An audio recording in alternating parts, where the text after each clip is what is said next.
Good day, I'm Shana Dunay from BSN 2D. So now I'll be performing the fetal heart monitoring using stethoscope. First, identify your correct patient, introduce yourself, and state the purpose of intervention. Hi, my name is Shema, student nurse, and I'm your nurse for today. I will be checking the rate, rhythm, the presence and absence of the acceleration and deceleration of fetal heartbeat.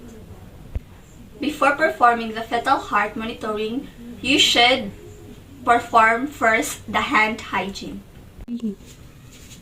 First, perform the Leopold's maneuver.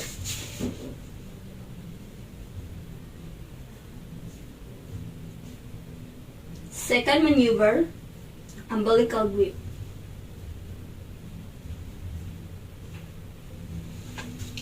Place the diaphragm of the stethoscope onto the abdomen of the patient where the fetal block is located.